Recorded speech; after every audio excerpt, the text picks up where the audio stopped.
Muy buen día tengan todos amigos, los que sintonizan a esta hora y durante todo el día Global TV. Nosotros, por supuesto, le queremos decir que hoy es viernes, un viernes del mes de febrero de un año que se nos va muy rápidamente, porque como dijeron que este año iba a ser muy malo, entonces el año también nos está ayudando para que la cosa pase lo más rápido posible. Pero da la impresión que era malo porque la gente iba a tener problemas para conseguir las medicinas, los salarios siguen deprimidos, los precios de los bienes de primera necesidad aumentan rápidamente. Ayer en la mañana yo compré 2 canillas muy parecidas a las que exhibía en su publicidad la novia de Popeye. Porque que quede constancia que Popeye y Olivia nunca se casaron. Y eso debe quedar claro, y lo vamos a contar más tarde en la 94.7. Vamos a contar los amores tormentosos de Olivia y Popeye. Bueno, fíjate que los de ellos no eran tan tormentosos como los de Olivia con Pluto. Los de Olivia, pero es que Pluto le pegaba mucho. Y cómo se convirtió Popeye en sembrador de espinaca. Pero bueno, lo importante es que cuando en la mañana las canillas tenían un precio de 1.350. Unas canillas, ya les dije, muy delgaditas y con mucho aire. Arena se angustia cuando yo las trato de meter en una bolsa pequeña y las doblo, y ellas se doblaron de tal manera que tomaron la forma de la pequeña bolsa que yo cargaba en las manos.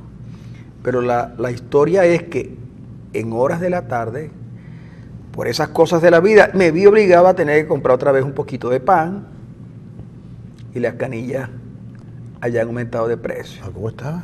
Habían llegado casi a los 1.800, 500 bolívares entre un momento y el otro, en el mismo lugar. ¿Y no dijiste nada? No dije nada porque me pareció una cosa tan absurda. Pero sería que compraste pan campesino en lugar de canilla. No, yo cogí las canillas del mismo lugar. La misma cesta. Sí, lo que tuve miedo es que no me fuesen a cobrar los 500 que no pagué en la mañana. Entonces dije, mire, es verdad, hay una inflación desbordada, hay una escasez enorme, pero también hay quienes se aprovechan de la buena fe del comprador. De verdad que sí, se los confieso que hay quienes se aprovechan de la buena fe del comprador. Un brócoli en un sitio tiene un precio por kilo, vamos a suponer que de 2.000 bolívares, y en otro lugar tiene 3.000 y no queda más remedio que pagarlo. Y estoy seguro que ningún sundí, ni ningún fiscal, nada de esas cosas funciona. Lo que tiene que haber es producción. La producción es lo que resuelve todo. Producción, productividad y salario. ¿Por qué? Porque si el brócoli fuese de verdad a 2.000 bolívares, Arenas y yo dejaríamos de trabajar aquí y sembraríamos brócoli, ¿verdad? Claro. Y venderíamos brócoli. Y seguramente André y Ronald, que son agricultores, también sembrarían brócoli. O acetaminofén. Y entonces harían dinero, pero esa es parte del juego. Y de repente alguien descubre que entre cosecha y cosecha se puede sembrar coliflor y siembran coliflores. Es decir, el mundo funciona así. Y yo les voy a poner un ejemplo. Mire, cuando los rusos, que eran el eje de la Unión Soviética, crean el comunismo, se toman las mejores tierras de la zona, que eran las tierras de Ucrania. Esas son las mejores tierras. Ese era el ejemplo para cuando se iba a explicar el problema de la agricultura. Las mejores tierras eran las ucranianas. La producción de trigo inmensa. Pues los soviéticos acabaron con la producción de trigo de Ucrania. Una vez que se cae el comunismo, a Dios gracias, y al Papa de aquella época, dicen. Si con este Papa a lo mejor, quién sabe, todavía estuviera Stalin mandando, y Lenin, y Kamenev, y Zinoviev. Bueno, cuando se cae la cuestión esta, no solamente la producción de Ucrania crece tan rápidamente, además utilizando todo el desarrollo genético que había y el desarrollo tecnológico en la agricultura, que el trigo norteamericano, que era el trigo que gobernaba el mundo, que incluso fijaba precios internacionales, comienzan los americanos a perder preeminencia, porque el trigo de Ucrania era el mejor.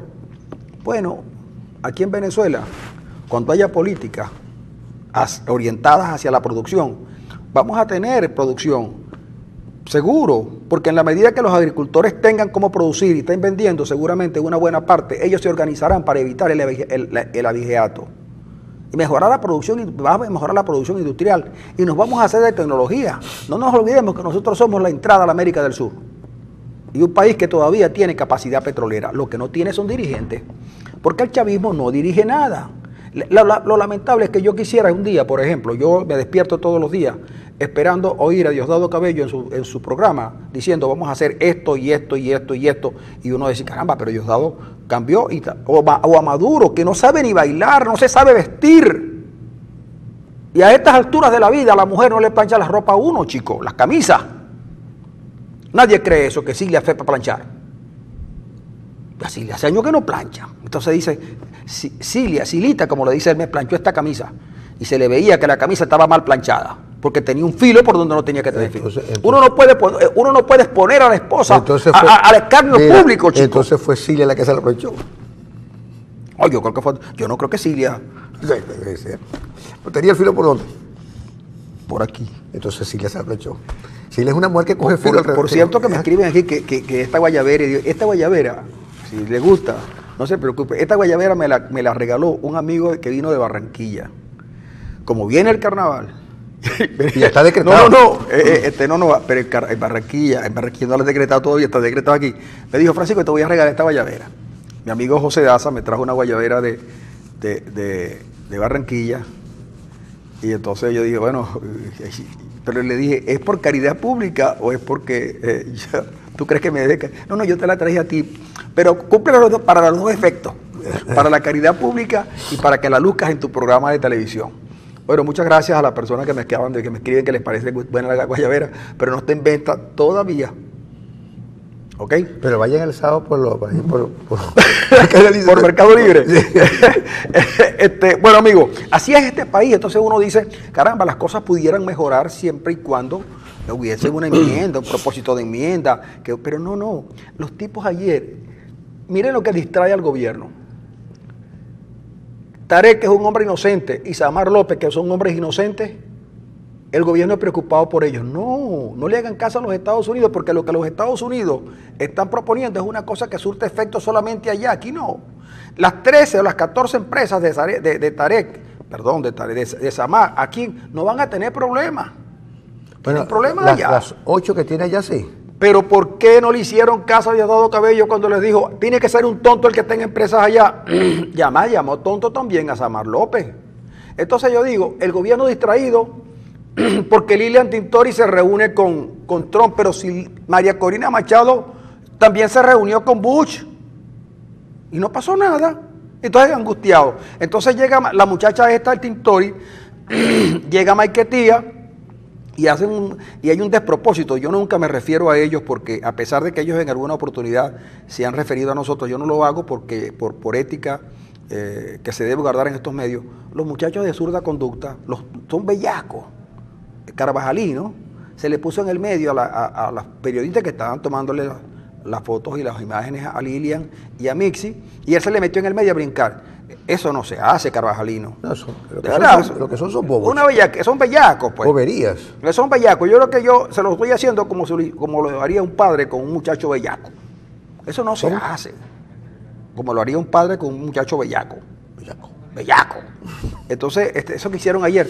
Bueno, entonces preocupados porque el Tintori se reúne con Trump. Eso no debe que preocupar a nadie. Y en fin, preocupados porque Vargas Lleras dice una cosa de Diosdado. Entonces, dedíquense a gobernar.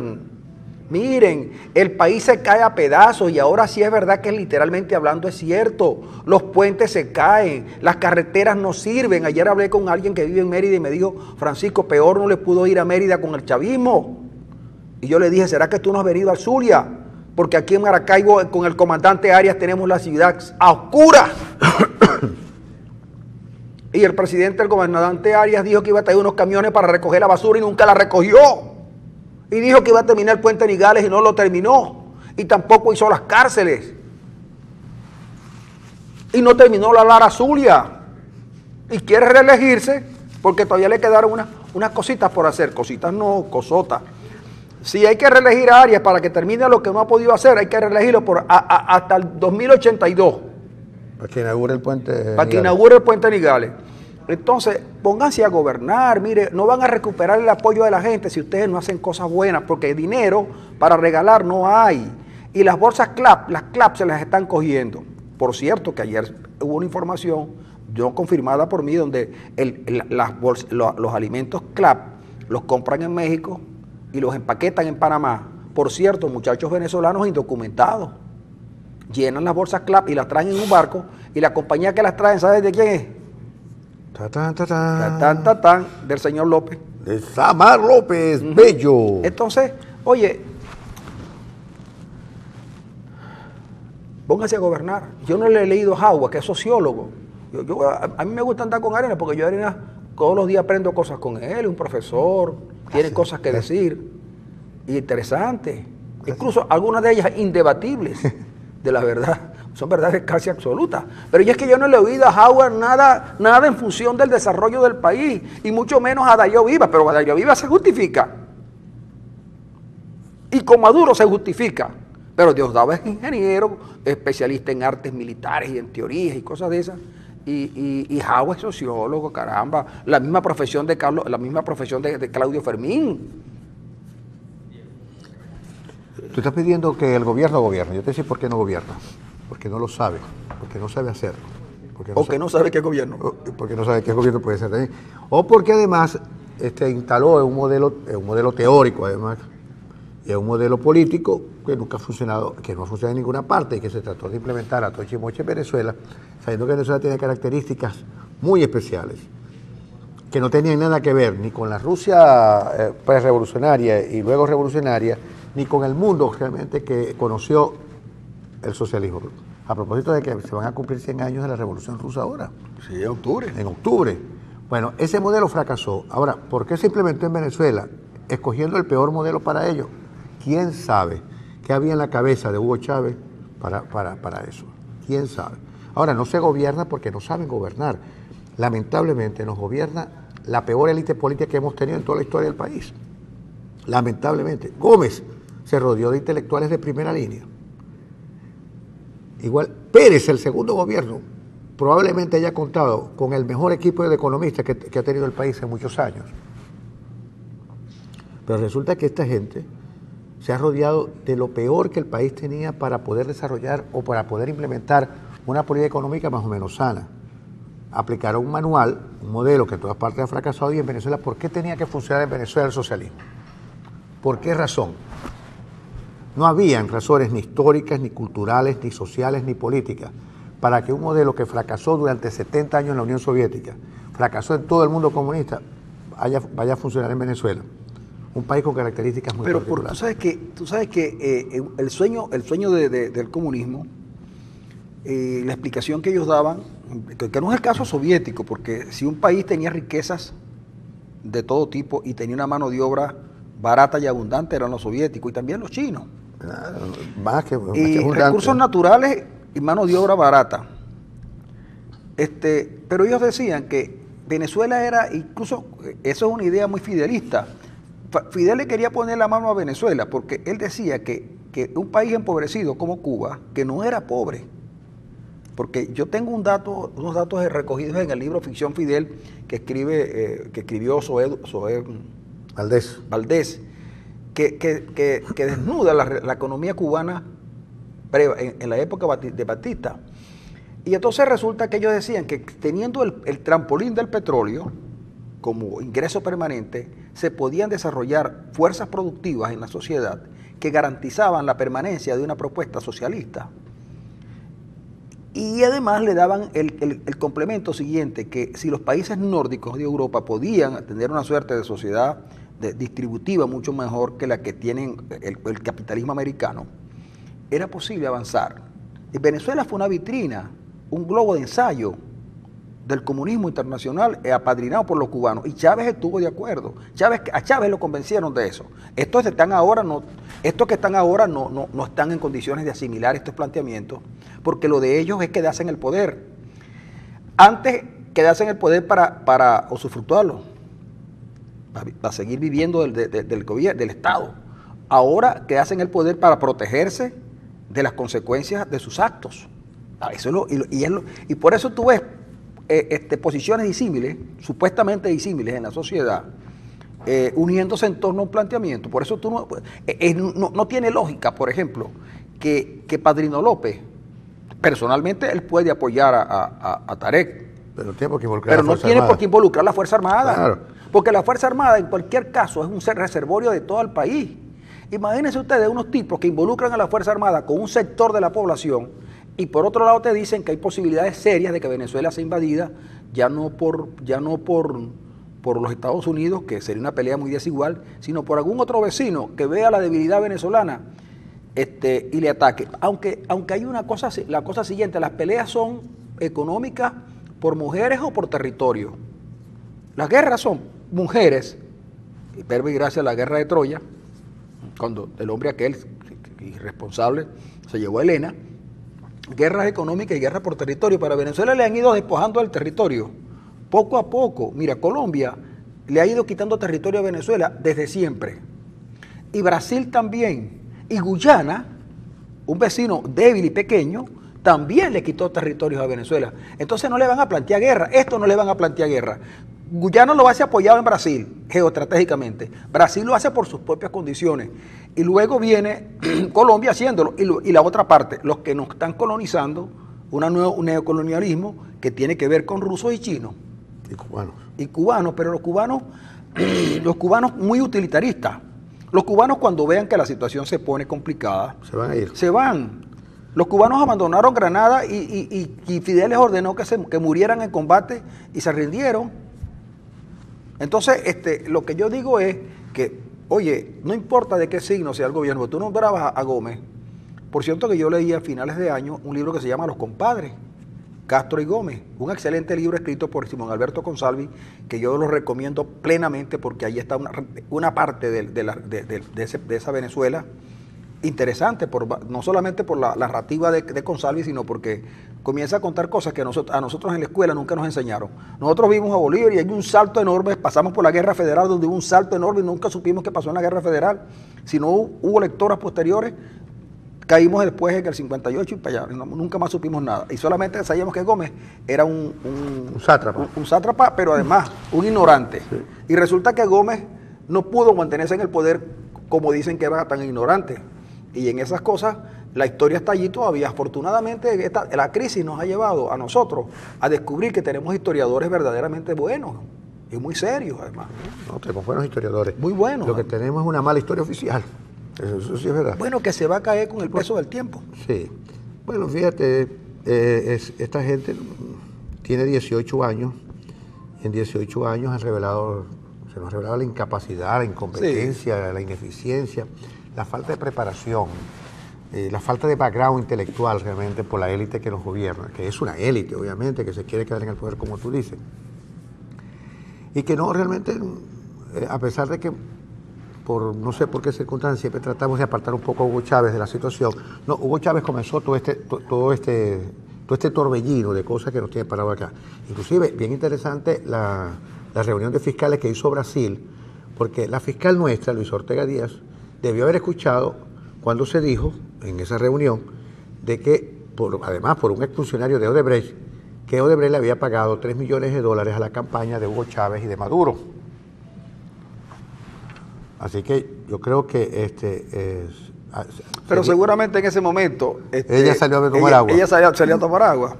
Pero ya sabe, Luis Ortega Díaz ya sabe perfectamente que en esa reunión se ha dicho que hay $3 millones que fueron para la campaña de Chávez y de Maduro. Sí, de esa reunión que se hizo, que se está realizando en Brasil, de 15 países para tratar de escudriñar qué fue lo que pasó con Odebrecht. Venezuela no quería ir. No quería ir. No quería ir, pero resulta que la presión internacional es mucha y los obliga a tener que aparecer por allá. Entonces resulta que Maduro trató inútilmente de capear la cosa diciendo vamos a agarrar a los corruptos y tal. Y entonces deja de deslizar buscando una discusión con Capriles en torno a que Capriles es el responsable y Capriles tiene una gestión altamente auditada, pero Capriles no es certero. Capriles tenía que decirle, ok, perfecto, aquí están los libros de todas las cuentas de las campañas y de las cosas, yo voy a poner esto aquí, está. Ven acá, que nombren una comisión que estudie todo esto para ver dónde fue que yo cogí la plata. Pero igual tienen que hacer ustedes, pues es lo lógico. Es decir, contraatacar para que el gobierno se viera obligado a tener que hablar como tiene que hablar. Hay un tipo, la fiscalía en Venezuela, dice que tiene un nombre y que lo van a agarrar, pero no lo agarran. Pero resulta, y no lo capturan, perdón, pero resulta que allanan las oficinas de Odebrecht, pero no las allana la fiscalía, y las allana sin fiscales. Después es que montan los fiscales, las allana el Servicio de Inteligencia Militar. Pero Maduro dice que las obras inconclusas las vamos a terminar nosotros, porque de cabilla y cemento sabemos nosotros. Sabe la gente de los barrios de Caracas y de toda Venezuela, pero él no debe saber mucho de eso. Pero bueno, pero resulta que un puente, una represa no se construye, Maduro, solamente con cabilla y cemento. Y además de eso, hay unas empresas argentinas que se comprometieron a construir una represa allá en Guayana, que tampoco la terminaron y se fueron con la cabulla en las extremidades inferiores. Entonces, amigos, cuando esto está así, entonces resulta que aparece esta reunión y Luis Ortega tiene que ir. Y ahí es cuando cuentan la historia de los 3 millones por ahora. 3 millones en la campaña de Chávez. ¿Y cuántos dieron en la campaña de Maduro? ¿Y cuántos le dieron a Mendoza, a Dudú Mendoza? ¿Es Dudú o Duda? Sí, el problema es cuánto del dinero de eso es por soborno. No, muchacho. Dice Mario que el soborno es que está arriba.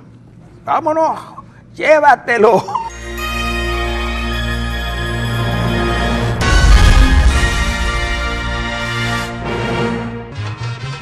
Oye, caballero, tú sabes que a mí lo que más me gusta es que Héctor Lavoe ya no canta, pero nos dejó sus canciones y era una voz maravillosa. Por cierto que Héctor Lavoe le hizo un disco homenaje a Felipe Pirela, que poco circuló, pero es un extraordinario disco porque Lavoe cantaba unos boleros de antología. Pero lo que más me agrada es que Lavoe también tocaba maraca. Tocaba las maracas muy bien. Por cierto que hay un maraquero venezolano en Estados Unidos, Juan Ernesto Layita, que dicen los que conocen de maraca, que es una de las mejores, el mejor maraquero del mundo. Sí, señor. Bueno, no, en las redes está, claro, y ese grupo de venezolanos que está en Estados Unidos, tú sabes, hay una violinista de primera en Miami, con ese grupo de artistas, que es hija de Paciano Padrón. Pero es una maravilla con el violín. Y entonces, Paciano Padrón, ¿qué se hizo? Paciano está en Venezuela. Sí. La hija de Paciano Padrón es una violinista de primera. Y también está el maestro del cuatro, Henry Linares. Bueno, y allá, por supuesto, uno de los padrinos de ellos es el Pollo Brito. Es una figura en ese mundo. Apadrinados también por Emilio Lovera. Que, por cierto, en las redes están volviendo a montar aquellas célebres parodias que hacía Emilio Lovera del Junior. Oye, qué bueno era, ¿eh? Sí, señor. Qué bueno era. He visto varias. Y sé que está inspirado en un locutor de aquí, ¿no? Del sur. Pero nunca se supo quién era, ¿no? Habrá que preguntarle a Emilio, cuando yo lo vuelva a ver en algún momento, le voy a preguntar quién es ese locutor que. Pero alguien hablaba aquí así como el Junior. Era un estilo, pero que el estilo más bien era caraqueño. Había una versión local, tú sabes seguramente quién es, pero no quieres decir. Pero no importa, anótamelo aquí que yo no lo voy a decir tampoco, es para satisfacer la curiosidad que tengo de saber quién era el Junior. El Junior Maracucho. El Junior. Hay un muchacho, no sé si tú te acuerdas, cuando estábamos trabajando en Urbe TV, que él era, y en Urbe Radio, la 96.3 es Urbe Radio. Entonces había un muchacho que hacía una versión del Junior buenísima. Lo que pasa fue que nosotros nunca lo pudimos tener en el programa. Qué buen talento había en Urbe TV, ¿no? Sí, señor. Qué talento había allí. ¿Cómo se Había, llama ese ¿no? muchacho Cosa... que hacía, ¿cómo se llama ese muchacho? De apellido Castillo. Jackson. Bueno, y estaba aquella productora que era Rita Peche, gran productora, quizás una de las mejores productoras de la televisión regional. Y qué buena propuesta televisiva era Urbe Televisión, donde nosotros estuvimos un tiempo haciendo un programa que llevaba por nombre, a que ustedes no saben. Unos son de redes sociales. A que ustedes no saben que era el nombre del programa que nosotros hacíamos en Urbe TV. Pero se lo vamos a dejar para ver si usted nos está viendo y sabe cómo se llamaba el programa que hacíamos en Urbe TV, que hicimos por mucho tiempo los viernes a las 9 de la noche, porque el productor del programa, el director del programa, nos ponía esa hora porque para que la gente no se durmiera. y entonces nosotros lo hacíamos gozar. La gente se quedaba en las casas a vernos. Porque el director de la emisora, el director de la emisora, de la televisora, nos ponía esa hora para disfrutar, pues. Sí, verdad que sí. Pero bueno, no importa. Ahora nosotros lo hacemos levantar a las 5 de la mañana. Ahora él se levanta a las 5 de la mañana, sí. Mira, el gobierno es propietario de 505 empresas, dice el Nacional hoy, pero de esas 505 empresas, PDVSA es propietaria de 110. Cuando llegó Pérez al segundo gobierno, en su segundo mandato, se dio cuenta que no se podía realmente gerenciar un país con semejante tamaño del Estado, que se metía en casi todo. Y empezó un programa bien interesante de hacer más pequeño el Estado venezolano para hacerlo mucho más manejable. Es decir, no puede ser que aquí sea un Estado tan grande y haya tantos funcionarios, tanta burocracia que sea mayor que la burocracia que atiende los asuntos en países mucho más grandes que el nuestro, mucho más complejos. El caso es que Pérez comenzó un poco a hacer más pequeño el Estado. Pero ese proyecto terminó por no funcionar de mejor manera, porque el proceso de privatización comenzó a tener fallas muy grandes. Por ejemplo, Iberia canibalizó a Viasa, la telefonía celular quedó en manos de sectores extranjeros, y las salidas también quedaban, y había la propensión a desmantelar toda la producción nacional y quedar en manos extranjeras, y eso se hizo de manera tímida. Pero ahora resulta que tenemos un Estado mucho más grande que el que se encontró Pérez, y por supuesto la debacle ha sido evidente. Un Estado frondoso, casi con elefantiasis, no puede administrar de manera correcta y de manera eficiente un país que relativamente necesita de la presencia del mercado para asignar los recursos, para determinar la ley de la oferta y la demanda. Es un Estado que se mete en todo y de manera ineficiente. Entonces, que empresa que toma el Estado, empresa que quiebra y que se arruina. Verbigracia PDVSA, que está pasando por el peor momento que ha tenido en su historia. Yo no me atrevería a ser tan radical en el sentido del Estado. Empresa que toma el gobierno. Los analistas económicos y con especialidad en cuestiones petroleras señalaban que Venezuela tenía una petrolera que podía ser administrada, sobre todo porque había mucha intensificación de capital y los procesos se habían tecnificado mucho y era prácticamente posible manejar a PDVSA con 25 o 20 mil trabajadores. En eso se estaba, incluso la petrolera tuvo un plan de ir saliendo de la gente a través de una propuesta de cajita feliz y cosas de esas. ¿Qué terminó pasando? Que inmediatamente que el gobierno llegó, la empresa tendría como 30 mil a 40 mil trabajadores y Chávez votó 20 mil, pero votó 20 mil, dicen que votó 20 mil, a lo mejor no fueron 20, a lo mejor fueron menos, pero no solamente metió a trabajar los tipos a los puestos que había votado, sino que ahora me dijo un alto ejecutivo de la petrolera, que quede constancia que es de la petrolera, me dijo un alto ejecutivo la semana pasada, que la industria estaba por alrededor de 140 mil trabajadores. Y yo le dije, pero ¿cómo es posible que ustedes ahora tengan 140 mil trabajadores produciendo menos petróleo? Bueno, me dijo, ¿qué se podía hacer? La petrolera hay que despolitizarla, me dijo él, porque el petróleo de Venezuela hoy es una subsidiaria del partido. Y antes había... No estaba desprovista de política, pero eran los altos mandos. Ahora son los trabajadores. Son trabajadores, una gran cantidad de trabajadores. me dice cerca de 60.000 u 80.000 trabajadores de la industria no van a trabajar. No van a trabajar, cobran por la industria. Pero entonces si tú le agregas que tiene 110 empresas más PDVSA, muebles, PDVSA harina de maíz, PDVSA cosméticos, ¿te acuerdas de eso también? Claro. Entonces no puede estar de otra manera la empresa sino quebrada.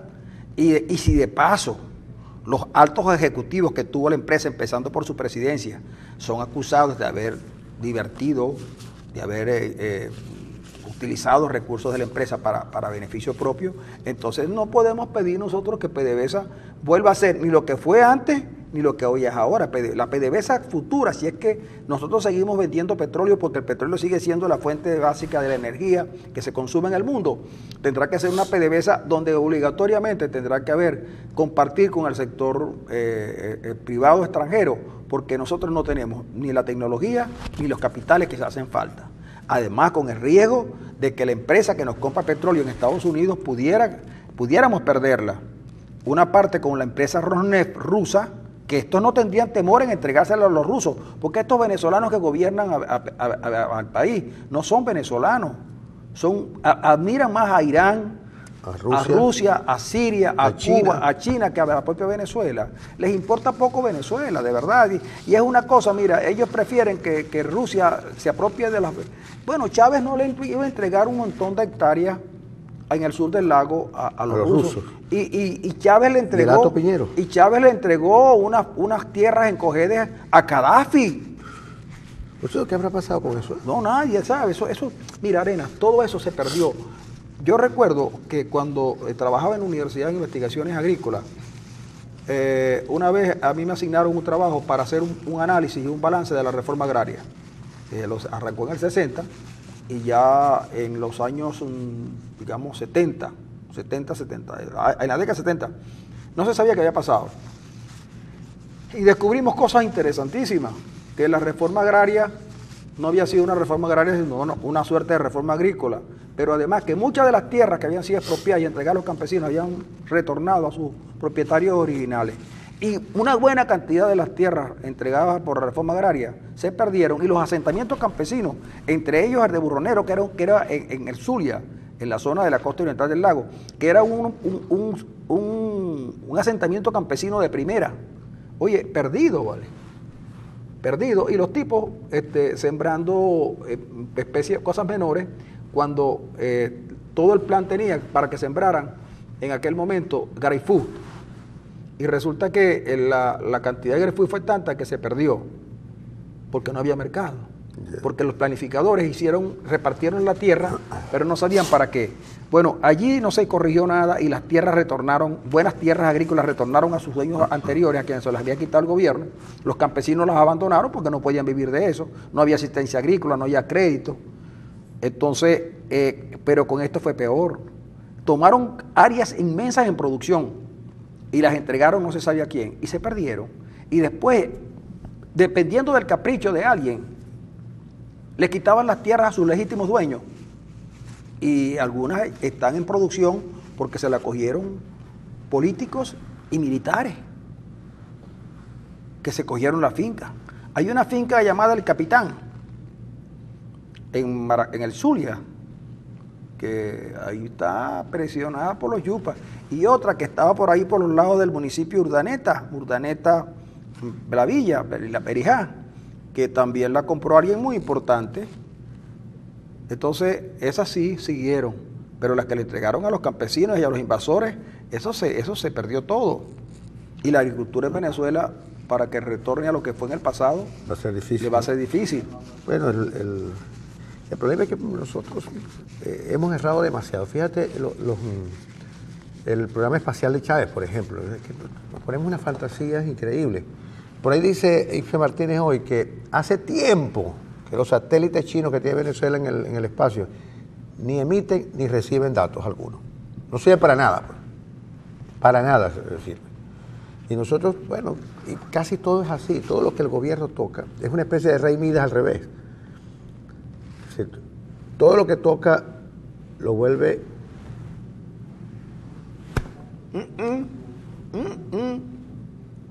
lo vuelve... Taca, no digas eso. Yo no he dicho nada. Yo no he dicho nada. Yo sé que lo ibas a decir. No, yo no lo empezaba a decir. Caca, no digas eso. Eso no se dice.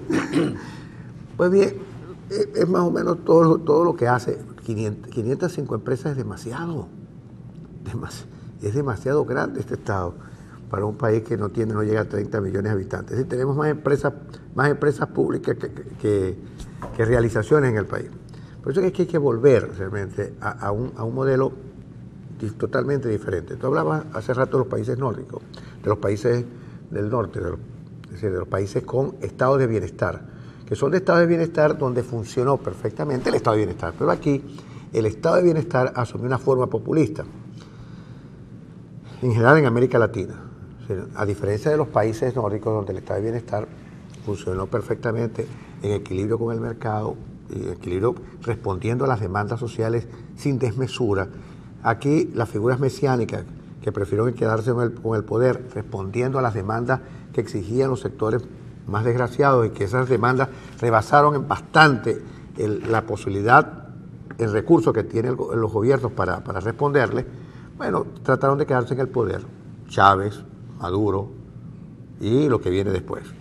Yo creo que esa es una de las grandes dificultades que hay aquí. Yo creo que lo que hay que proponer, y en ese caso de la oposición venezolana, la salida de esta crisis está en manos de la oposición venezolana. Obviamente que sí. Llámese mesa, llámese coordinadora, como el nombre que le quieran poner. Pero la salida de la crisis está en la oposición, no está en el gobierno. 18 años son demasiado. Porque el gobierno no tiene propuesta, porque yo creo que con la... Por ejemplo, yo era de los que creía, ingenuamente, sin duda, que Maduro... llegaba al poder. Maduro había sido canciller de Chávez y había conocido el mundo y tenía una idea, debió tener una idea de qué iba a pasar. Y yo dije, bueno, Maduro va a llegar y poco a poco va a ir desmontando toda la propuesta chavista porque no sirve. Y es la única manera de acrecentar su liderazgo y además de acrecentar su liderazgo, de cambiar las cosas en el país para que mejoren. Pero mira que Maduro no hizo absolutamente nada. Maduro dejó que las cosas fuesen andando y lo único que sí logró de Chávez fue amenazar y quitar. Y nosotros le vamos, en unas cosas de esas que hacían los cubanos porque tenían detrás a los rusos. Cuando los cubanos se pusieron más jaquetones con los americanos fue cuando después de la crisis de los misiles, que los rusos aceptaron que no podían, que en el acuerdo para sacar los misiles, los americanos se comprometían a no invadir Cuba. Y entonces se pusieron más jaquetones. Pero porque había un acuerdo con la Unión Soviética de no invadirlos, de no tocarlos para retirar los misiles. Pero nosotros no, si a nosotros se nos perdió un helicóptero hace más de 40 días y no lo hemos podido conseguir. Hace 46 días se perdió un helicóptero en las selvas venezolanas. Arenas, pero es por si fuera poco, en la misma zona de Amazonas, en la misma zona, un grupo de 60 hombres atacaron un puesto de la Guardia Nacional, los amarraron, le quitaron las armas y le quitaron las lanchas y le dijeron que si no le devolvían la mercancía, ellos, de acuerdo, no iban a devolver lo que se llevaron. Pero al ejército venezolano, ¿y qué se hizo? ¿Qué se dijo? Nada. Lo que sí sabemos es que periódicamente aparecen en los medios de comunicación informaciones donde el teniente A o el teniente Z o el teniente coronel B han incurrido en actos de tráfico de drogas y cosas de esas. Y cuando no, jóvenes soldados o jóvenes tenientes asaltando. Entonces, la Fuerza Armada ya no es un referente, ¿no? Y la gente en Venezuela quería su Fuerza Armada. Cada vez que había una medición de simpatías y de cosas, siempre la Fuerza Armada y la Iglesia salían adelante. Pero hoy la Fuerza Armada ya no es lo que fue. Y no es precisamente porque estas cosas desdicen de la Fuerza Armada, que es mucho más violenta cuando tiene que atacar un grupo de personas inocentes y desarmadas en una manifestación. Pero se le metieron los tipos estos que dicen que eran de la FARC y no pasó nada. Les pierden un helicóptero de los soviéticos y tampoco pasa nada. Entonces, la gente, el venezolano, los ve. Y lo que sí observa es como Padrino, que no tenía que haberlo hecho, podía sentirlo, podía darle solidaridad personalmente, pero salía a decir que la Fuerza Armada a capa y espada defiende a Tarek, que yo creo que es inocente, pero ¿y si no lo es? Porque eso también está en el juego, ¿y si no lo es? ¿Y si Tarek no es inocente? Claro. Y Padrino puso toda la carne en el asador a favor de Tarek, a menos que Padrino haya puesto sus bardas en remojo. Puede ser. Entonces, el país necesita primero una buena discusión política, de verdad, con políticos, y necesita una buena oposición también, como no, perfecto, pero necesita gente que se interese por los problemas del país. Miren, ayer me contaba alguien que hacía una presentación de su gestión, pero la gestión no tiene nada que ver con la gente. La Universidad del Zulia está pasando uno de los momentos más tristes de su historia. Yo creo que la universidad en general, ¿eh? Bueno, pero la nuestra, que la conocemos, que está cerquita, ¿no? Porque la de Oriente, bueno, ni se diga, y en Carabobo pasa cualquier cosa, y en la ULA y en la Central. Pero el TCJ está preocupado por unas elecciones estudiantiles, chicos. Y la suspende. ¿Tú crees que un TCJ de un país serio puede estar preocupado por el resultado de una elección en una universidad? Una elección donde vota apenas el 30% de los estudiantes. Cuando vota el 30%. Y el TCJ, la máxima autoridad del país en cuestiones judiciales, claro, muy venida menos, por supuesto, está preocupada por las elecciones de la Universidad Central.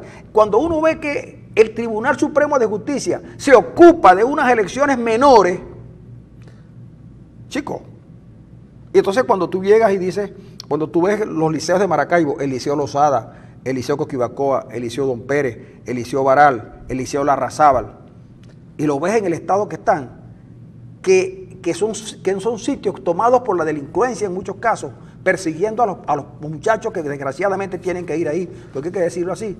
Ves el retrato de la Universidad del Zulia. En el futuro. En el futuro, claro, pero ya tú lo ves, el turno nocturno se acabó. No, y además, chicos, sus instalaciones físicas abandonadas, yo no sé, por calidad no podemos decir nada, porque no, la calidad no lo podemos sentir porque no tendríamos elementos para valorar en este momento. Pero de verdad es como si le hubiese caído una especie de virus, de bacteria, de cáncer a las instalaciones universitarias. Y el monte se come sus instalaciones, la inseguridad, no se puede dejar los carros porque si uno llega al estacionamiento para prender su auto ya no tiene batería. El rector hace 3 meses que se fue, cansado porque no hay elecciones para renovar las autoridades universitarias. Y los problemas siguen agudizándose en la universidad y siguen enterrando a la universidad. Y no hay manera, es decir, obviamente no hay ni siquiera autoridad elegida y la autoridad que se eligió hace 3 meses que tiene problemas de salud, no sé, y pidió permiso y se fue. Bueno, pero sale permiso porque ya va a cumplir 9 años en el cargo. Claro, cansado. Mira, yo no sé, porque como dices tú, elecciones de un ente además que es autónomo, que toma sus propias, o que las tomaba sus propias decisiones. Caramba, denle luz verde a la universidad para que resuelva sus problemas internos y no la asfixien financieramente. No, mira, este gobierno ha logrado un milagro bravísimo.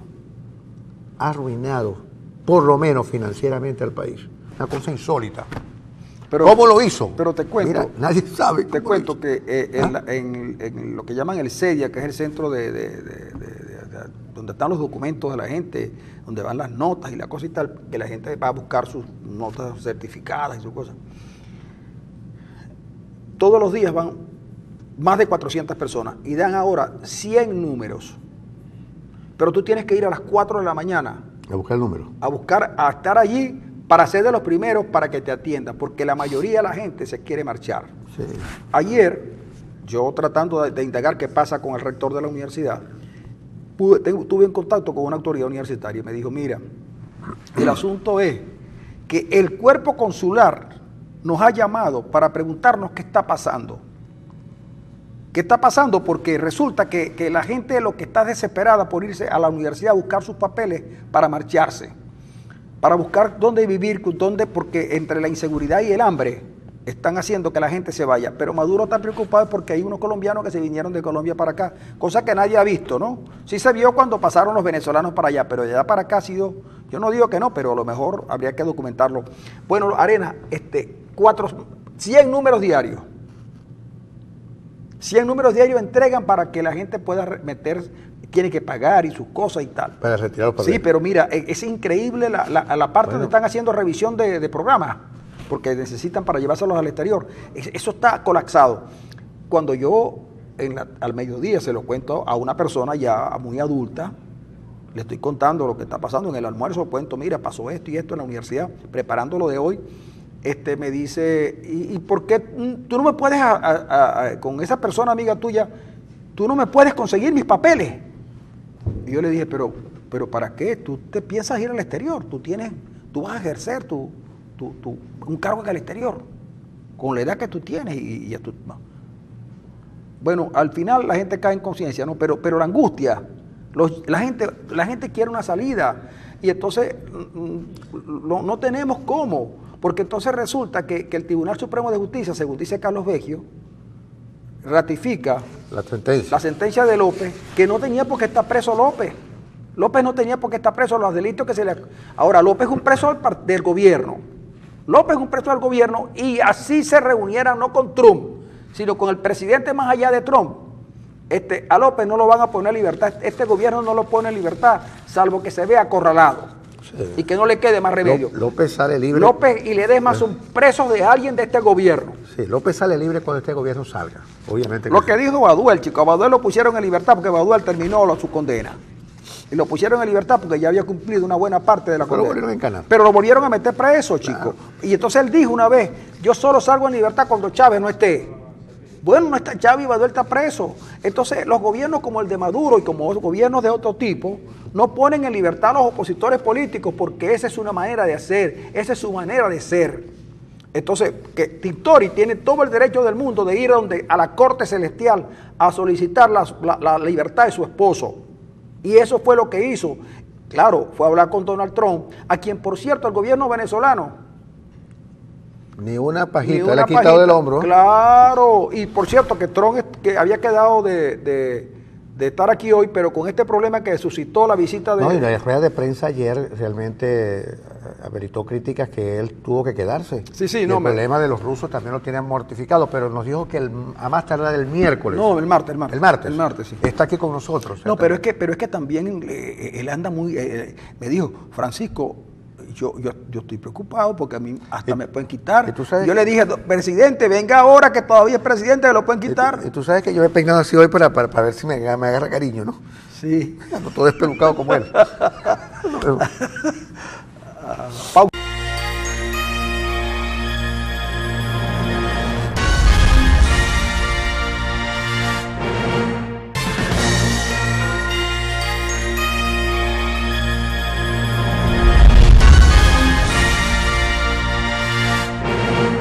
Aquí seguimos, amigos, y quiero informarles de una nota luctuosa y además enviarle nuestra condolencia a nuestra amiga Maffer, allá en Guarena que está Maffer, ¿verdad? Sí. Su familiar venía enfermo, ha fallecido, y nosotros queremos enviarle nuestra condolencia porque además de eso, Maffer ha sido una consecuente televidente y además oyente, siempre está pendiente de nosotros en la radio.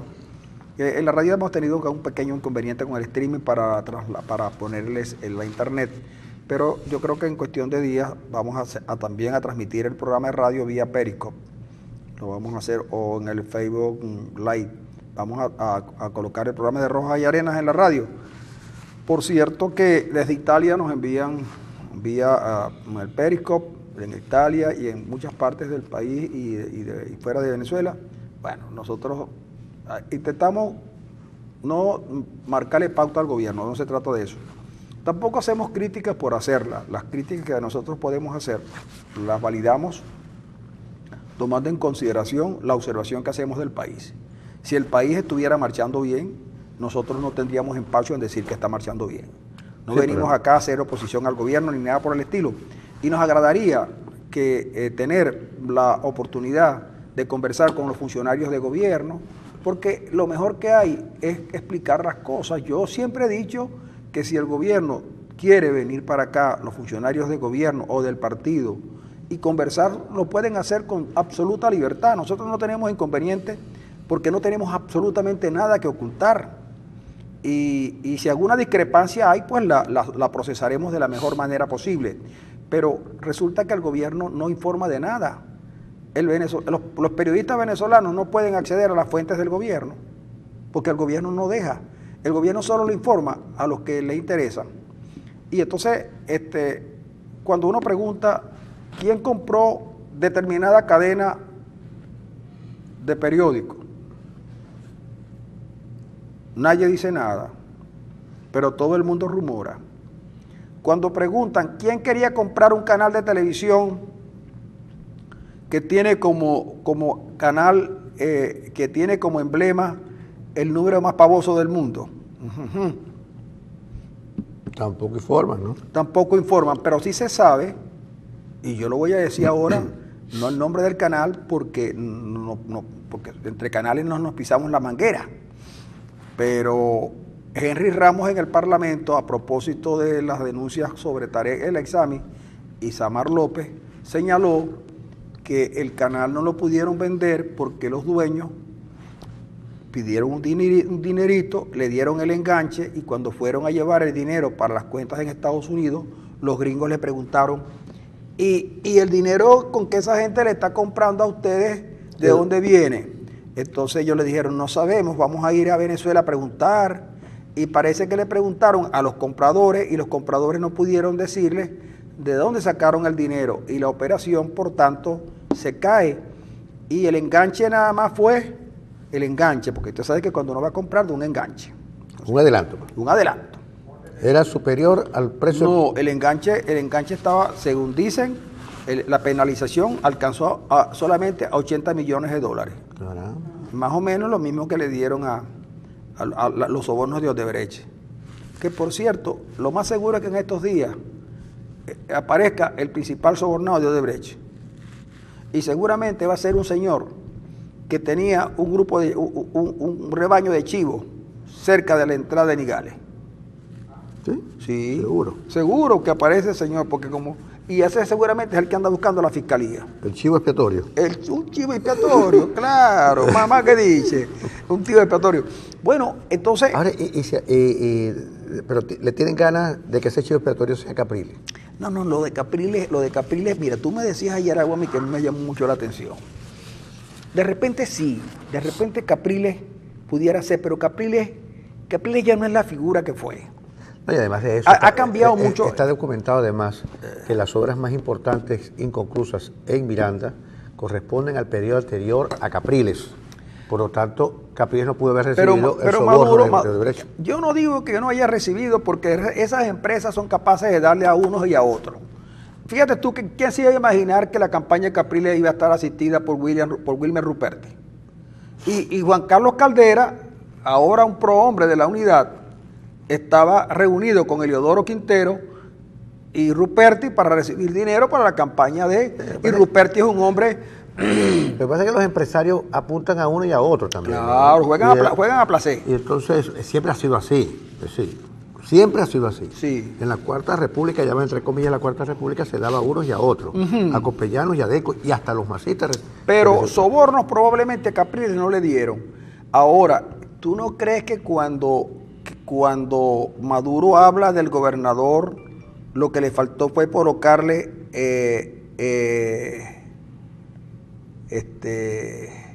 es gobernador? ¿Tú no crees que sea verdad que Diosdado esté cayendo en desgracia a pesar del mazo? Bueno, y hay una gente que lo llama el engañado. El engañado. El engañado Diosdado, si fue engañado, ¿no?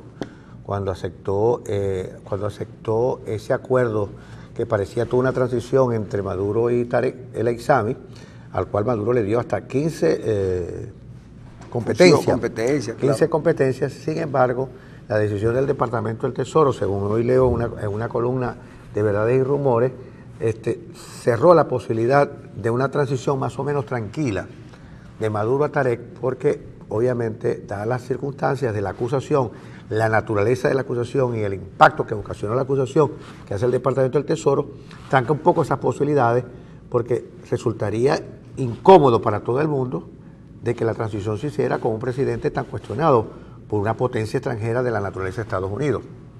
Entonces, ahí como que se trancó el serrucho. Pero en todo caso, quien parece que fue el engañado fue Diosdado, que le hicieron aceptar un acuerdo con una naturaleza de tal, con esa naturaleza en la que él quedaba fuera,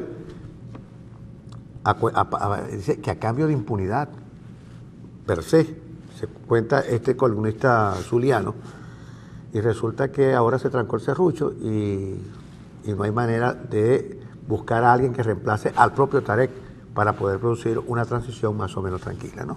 Sí, lo malo de eso ahora es que, fíjate tú, dicen algunos, no me consta a mí porque yo no conozco cómo son estas cosas, porque yo nunca he sido vicepresidente y mucho menos he sido tomado en cuenta por el Departamento del Tesoro de los Estados Unidos. Cuando yo llego a los Estados Unidos, los tipos ni caso ni me miran. Ni te miran, no te mandan al cuarto. No, me ponen, los tipos sí me ponen las huellas en una cosa ahí y me dicen, quítese los lentes que ya yo me he quitado, ¿no?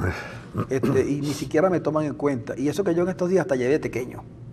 Y nada, no te los quitaron tampoco. No me los quitaron, me dijeron, pase, señor Rojas, me dijeron. No, con los pequeños que lleva ahí. Ya te conoces. No, porque tú sabes que ahora en el aeropuerto de ahí en Maracaibo, la gente que llevaba sus quesitos, ¿se los quitaron? Porque a los maracuchos les gusta comer su quesito, entonces se les quitan el queso y les quitan los pequeños.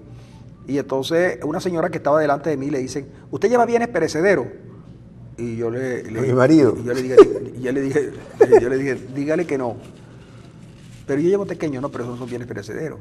Todos los bienes al final son perecederos, pero él está refiriendo a bienes en estado natural. Entonces usted lleva tomate, cebolla, muchacho, pimentón, con esos precios. Mire, entonces, entonces, por supuesto, son muy estrictos, ¿no? Con esa cosa. Pero a mí en realidad nunca me han dicho nada, cuando tengo la oportunidad de ir, ¿para dónde usted? Yo digo, ya ver un juego de los Yankees. Pero me regreso mañana. Pero de verdad que Arena, que estos tipos, a lo mejor lo que quieren es un acuerdo, pero ¿con quién hacen el acuerdo? Para hacer un acuerdo, tienes que decir, mira, va a llegar al poder fulano de tal. Aquí no se sabe nada, porque Capriles incluso, que era la figura más cercana al poder que teníamos, Capriles ha perdido fuerza. Es más, el gobierno ahora apunta a Julio Borges. ¿Por qué? Porque el gobierno está diciendo que Borges está usurpando las funciones del presidente de la República. Porque Borges no es presidente de la Asamblea Nacional, porque la Asamblea Nacional está en desacato y como está en desacato no puede nombrar autoridades.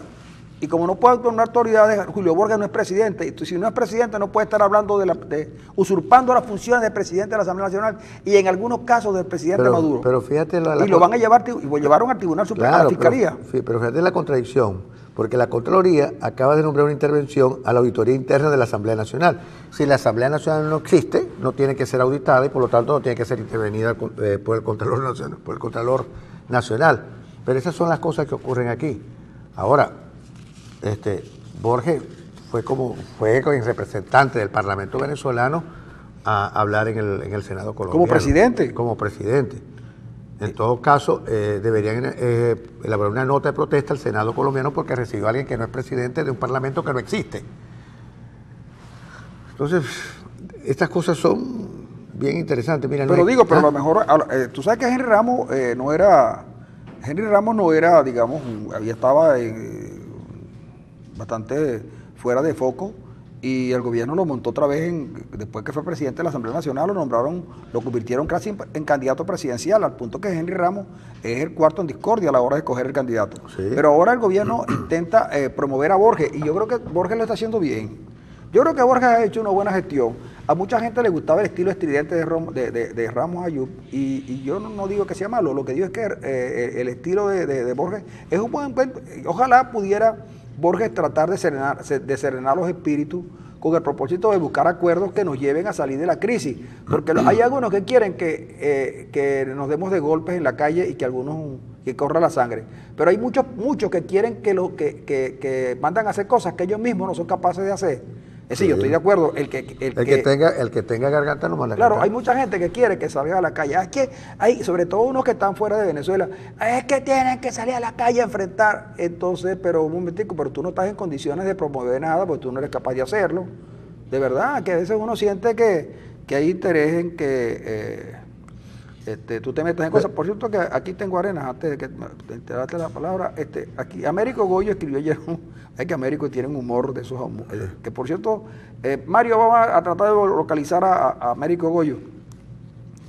Dice aquí, él escribió algo y dice: Francisco, como quiera que según testimonio de Voz Populi, los Tarek y los Rodríguez entran en éxtasis al contemplarlos a ti, Arena.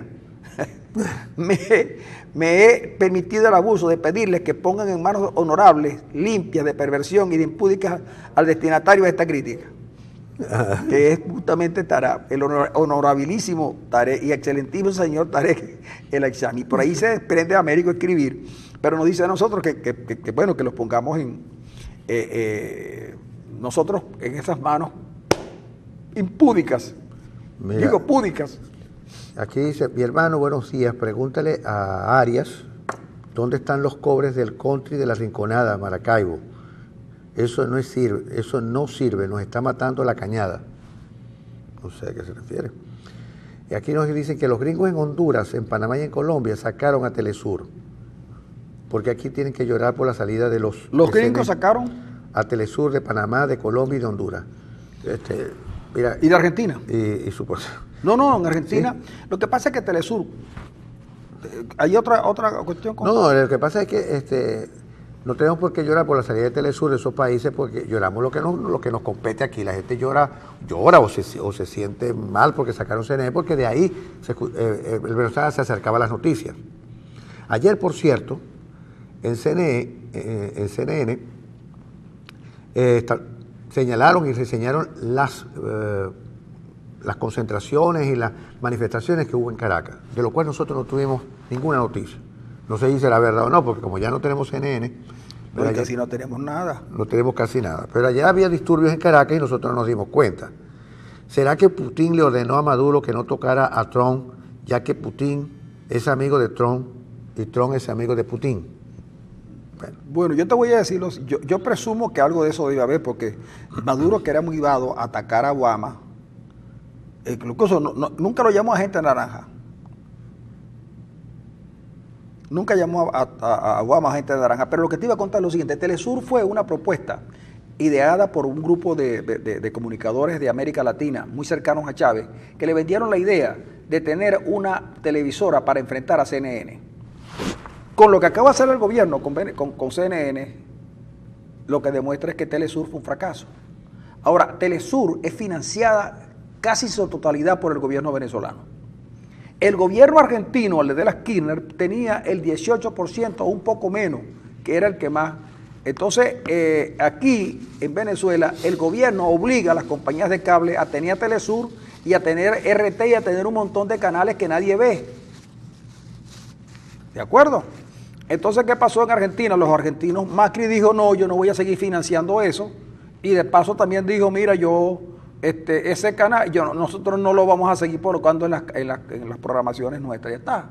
Ahora, los argentinos, la que tenía que estar protestando era Cristina Kirchner, pero ¿cómo protesta Cristina Kirchner? Y está metida hasta el cuello. Si es que Cristina Kirchner todavía está contando la plata que se llevó del gobierno, chicos, que se la llevaban en bolsas negras de esa de basura y la pesaban. Ahora imagínate tú el trabajo que tiene esa pobre mujer sin esposo, ¿de acuerdo? Y con unos juicios contando billetes todos los días. Eso no puede ser. Porque el que tenía aquí la máquina de contar billetes era Anderson, pero yo no sé quién le quedó esa máquina. ¿Cuál es la inversión más grande que hizo Cristina? En ligas. En ligas, para los paquetes. Bueno, pero fíjate tú, yo lo que digo es que compañero a compañero que le presten a Cristina la máquina de contar real que tenía Anderson. Ella debe tener una. No, pero a lo mejor no la tiene. ¿Sabes cómo son esos argentinos, Arenas, desordenados? Che, no me digas que somos desordenados. Ay, billete contado. Pero Arenas, ¿cómo no van a ser desordenados unos tipos que se llevaban la plata en bolsas negras y la pesaban, Arenas? Si es como en estos días que yo fui al banco y me dieron 10.000 bolívares en billeticos de 5. No, Francisco, no puede ser. Sí, señor. Y me dijo el tipo, y te los voy a pagar eso es un abuso. Me lo dijo Maracucho. Te los voy a pagar porque soy vos. Porque si es arena no se lo pago. No, arena no se lo pago. Amigo. Mira, aquí dice el señor Terek, no puede ser. Lo vinculan al asunto de los billetes que encontraron en Paraguay. No puede ser, no creo. ¿Y qué ha pasado con los pasaportes oscuros? No sabemos, porque por eso los pasaportes no han llegado. No, y no van a llegar tampoco. Por favor, digan si hoy pagan las pensiones. El martes, nos dicen aquí los pensionados. El martes paga, señor. De pasarte un peine por la cabeza, mijo.